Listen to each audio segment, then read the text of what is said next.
Aquaba. Welcome to QueensTalk. I'm your host, Empress Tea, where we Queens, we talk. I have a special guest here, Olive Powell Williams. I'm so glad you joined us today. Thank you. Thank you so much. She is the author of When the Shoe Fits. She has wrote a book, and I'm so excited for excited for her to be here today. Thank you so much for joining us. Thank you for having me. All right. I just wanted to welcome you and thank you for being here. About your book, when did you publish and write your book? Well, the first time was in '95. Okay. But it was the Harlequin romance novels, those type things where it had some of everything in there. That's the way the first one was, and I had to change it up. When I rededicated my life to the Lord, the Holy Spirit was telling me to change the book. Okay.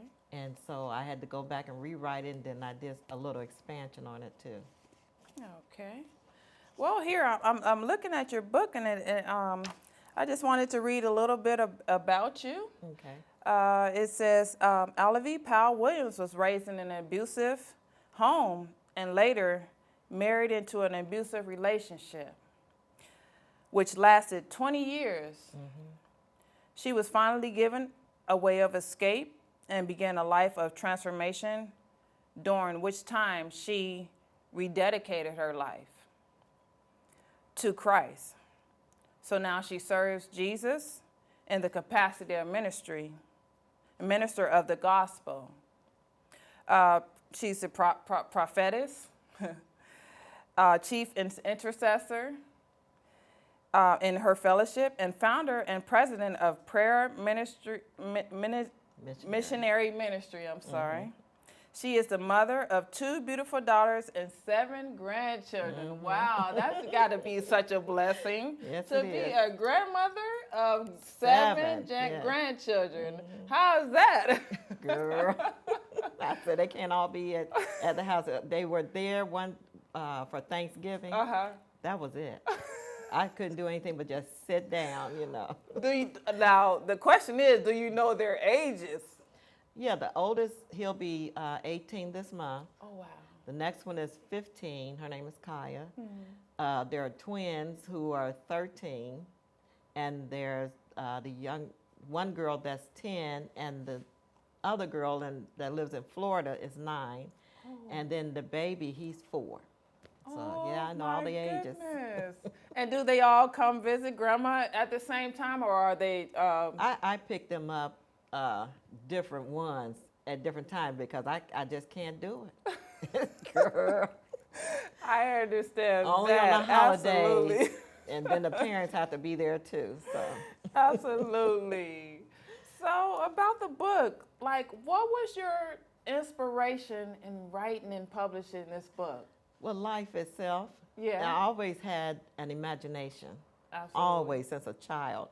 Always imagining different things. And I would always write little short stories all the time. And so one day, I just decided I'm going to write some short stories. I'm better at short stories than like a large novel because I'll lose interest. Yeah. But doing short stories, I thought that would capture. Then I wanted this to help someone. Absolutely. I didn't want to write just to write. I wanted to make an impact in someone's life. Mm-hmm. And so that's what got me started. And who was your inspiration as far as of what you've been through your life in your life? What was your biggest inspiration in writing this book? That maybe someone could be able to know that they don't have to stay in an abusive relationship, and it doesn't matter where you come from. You can arise above it all, and be who God has ordained and for you to be. Yeah. Because He has a purpose for every last one of us. But we don't realize that when we're in all kind of trials and tribulations and all these things, because when you're raised in an abusive home like I was, That's all you know. And, you know, you're patterning yourself, because I was young and said I would never marry anybody like my father. And I ended up marrying someone like him. Wow. The only thing is, my husband didn't abuse my children, which my father abused everybody. Wow. You know. But what I did, I released him, forgave him right before he died, my father. I did the same for my husband, too. But my father, because at that time, I worked as a nurse's aide. Okay. When my father was still living, but he had become sick from lung cancer. And he was at home. And my mother called and said that he wouldn't let anybody give him a bath. And I'm thinking, I said, oh my God. You know, I said, why she called me? I didn't want to. Yeah. I went over there, and I didn't ask him if he wanted a bath. I just went in there and said, I come to give you a bath. And he let me give him a bath. And that was a release, you know. That was my way of forgiving him. And after that, we would sit and talk and everything. And he accepted Christ right before he died. Oh, that's wonderful. That's wonderful.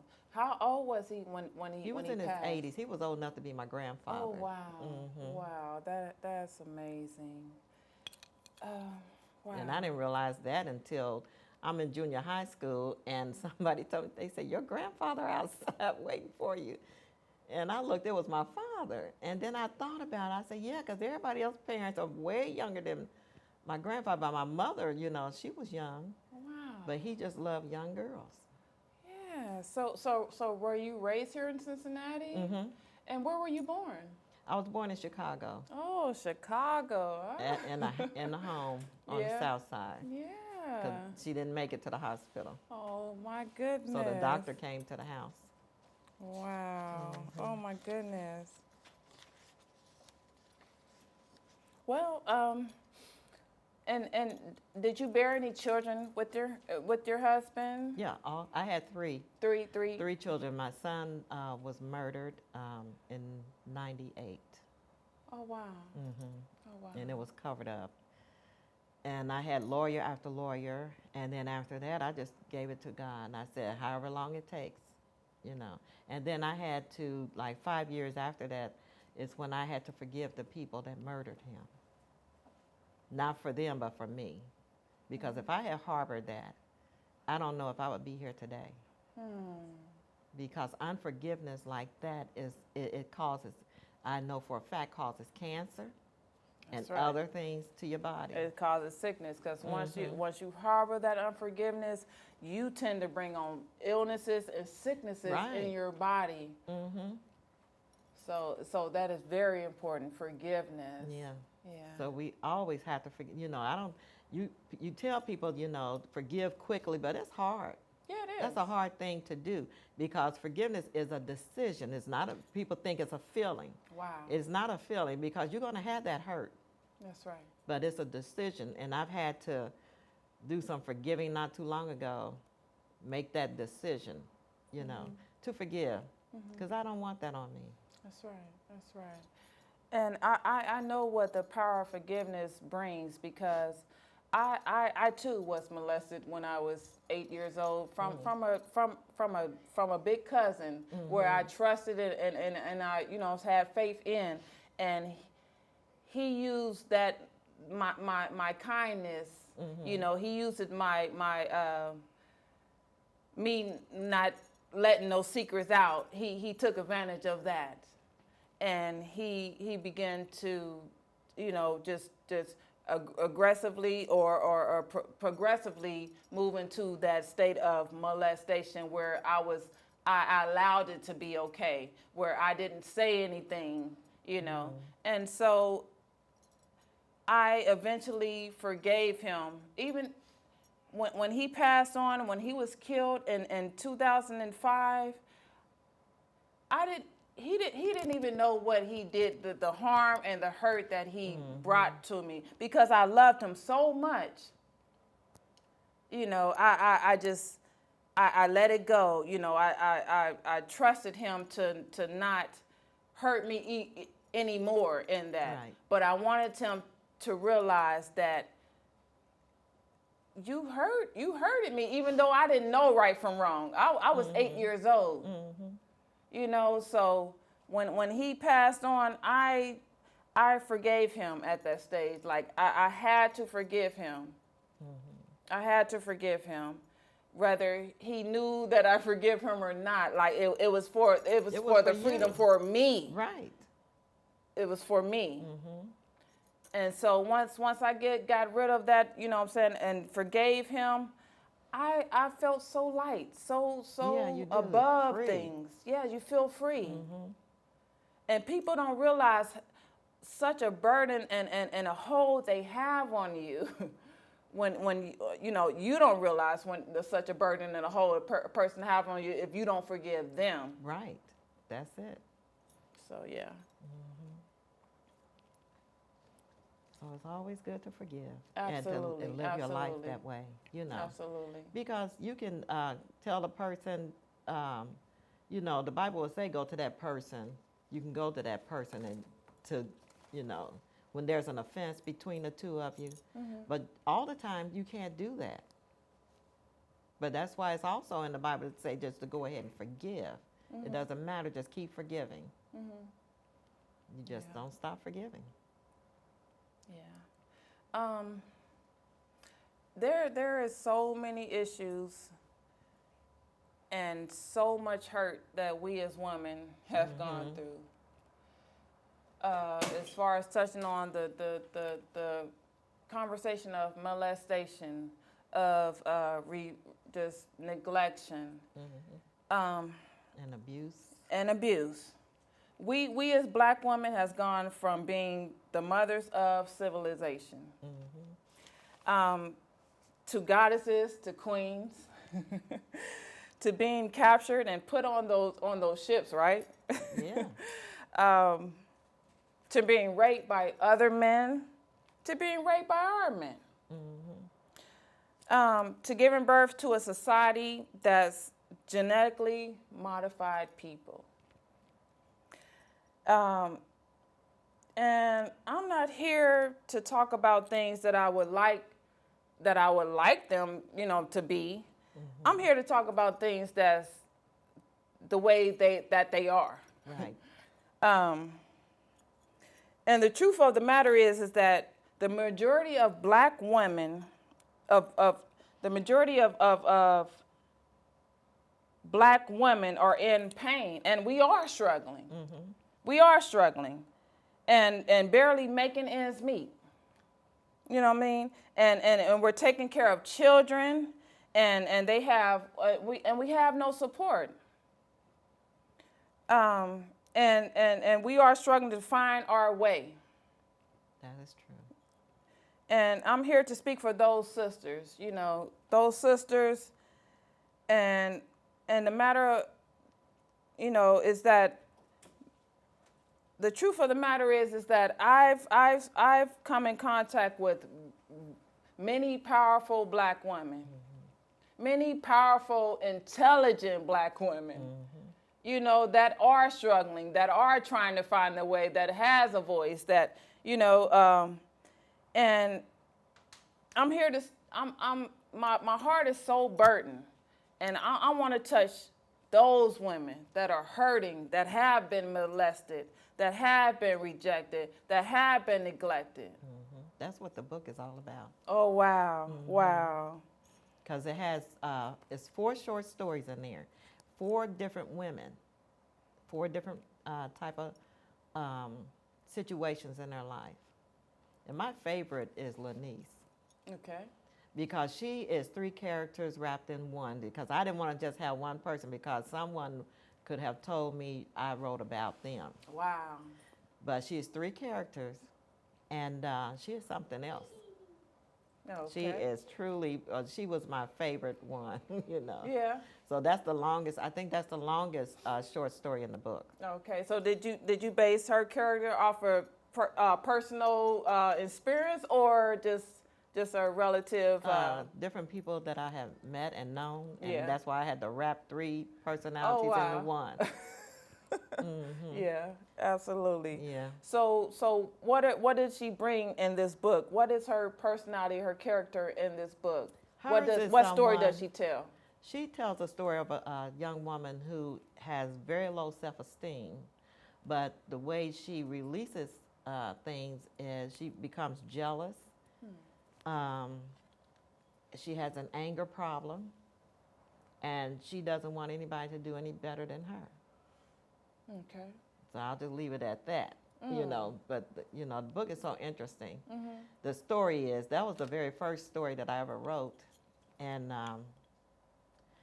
then another one in there is about a lady who was married to an abusive man, and what had happened in that situation. There's another one where I'm trying to think. This woman is going through a beautiful relationship and all this stuff. And I'll just say, I had a dream one time, and that was so real, and then I woke up into another dream. Oh my goodness. So I based that story off of my dream. Wow. And Wow. then the last one deals with a person who was suicidal. Okay. So for a person who's suicidal, that's at the edge of their rope, what advice? Because I want to ask you, have you ever been in that state where you're ready to give up? Oh yeah. I was like that when my son was murdered. Yeah. I was ready to die. Yeah. And I sat in the dark and had a bottle of Jack Daniel. You know how potent that stuff is. Yeah. I drank, first I got a glass. This is how crazy I was. My mind was gone. And I was just ready to go.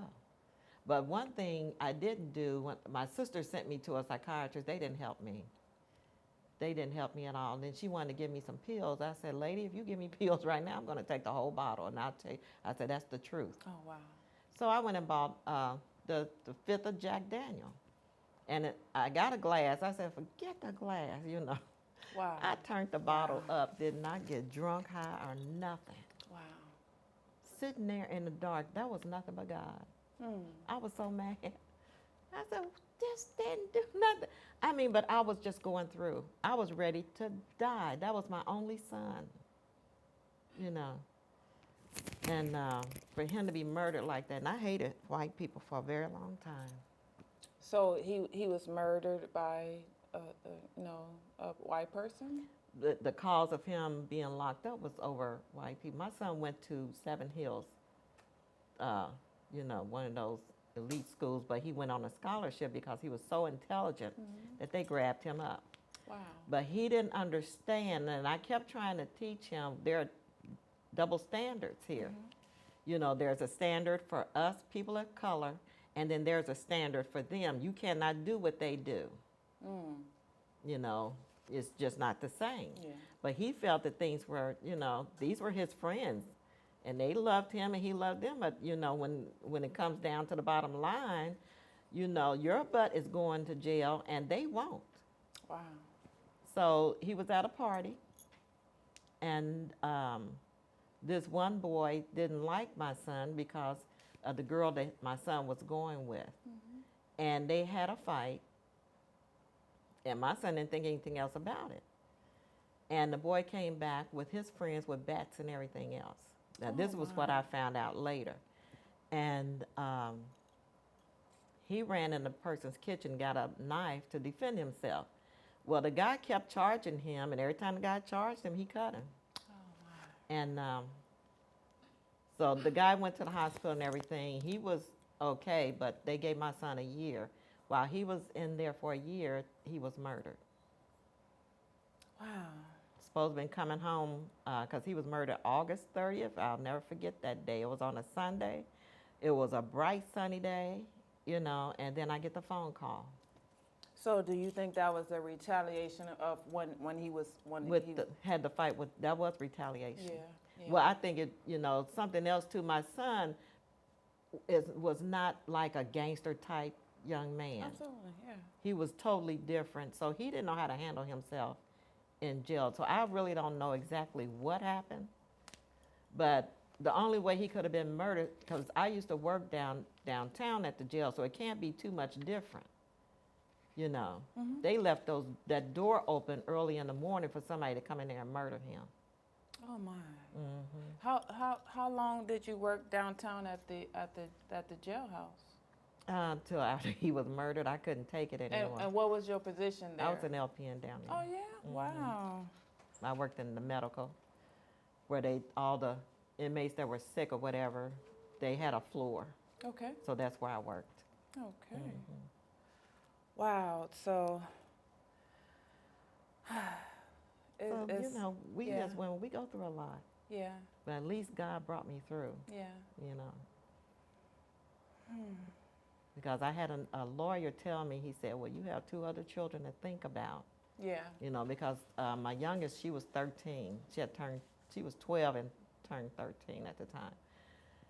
And I was ready to go out to where they had murdered him. I was going to go undercover as a nurse and kill the person. Oh my. I had the guard's name. Yeah. And I was going to do it. I knew exactly what I was going to do. And the lawyer said, look, he said, you better think about it. He said, because you could have an accident, you know, and they said you just tripped and fell down the steps, because my son and I look just alike. Oh my. And wow. I'm thinking, I said, well, there's nobody else I can get to go in there and do it for me. And I just wanted to die, you know. How did that affect your other children? The youngest one, she went through a little bit, and the oldest one, I think she handled it better than I did. Yeah. And if she was going through anything, I didn't know. But the youngest one, she would just have outbursts in class, but they didn't do anything to her because they knew what had happened. So we all got through it. Oh, I'm so glad that you got through it to be here today, to be able to, because you're a living, walking testimony.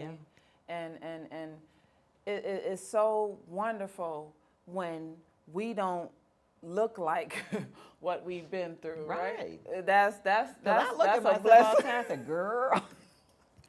That's a blessing on its own, right? I said, people only knew. That's right. Half of what I went through. Shoot. I just thank God I'm an adult right now. Right, you know? that's right. Shoot, happy days. I tell people think I'm, you know, they want to laugh when I say what I say about my husband, because when he died, he made me I became very happy, because he was a veteran. He didn't do what he was supposed to do, but I reaped the benefits after his death. How did you, how is that? I get money now from the VA as a surviving spouse, and I didn't know that I could get that, because I separated from him, but I didn't divorce him. Oh, wow. That was the thing. And so that brought you the benefits, him being a veteran.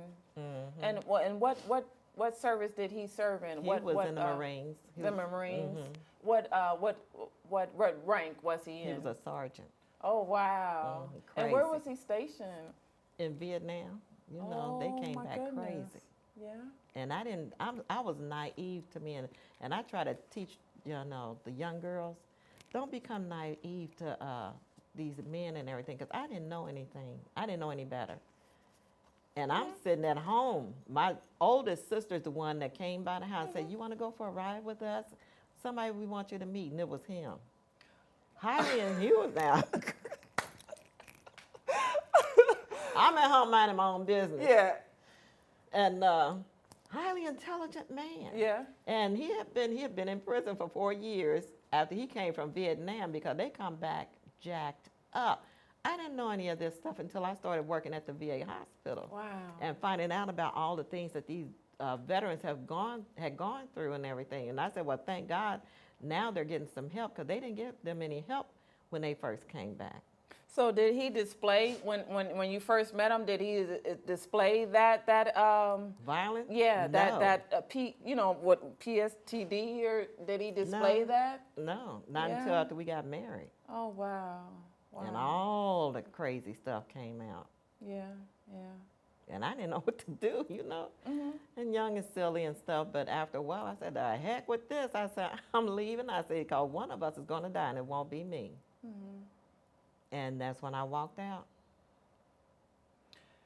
So, what was your, so that was your courage and gathering strength to be able to walk out. Yeah, the kids were older. Yeah. And did they resent you on that, or did they understand?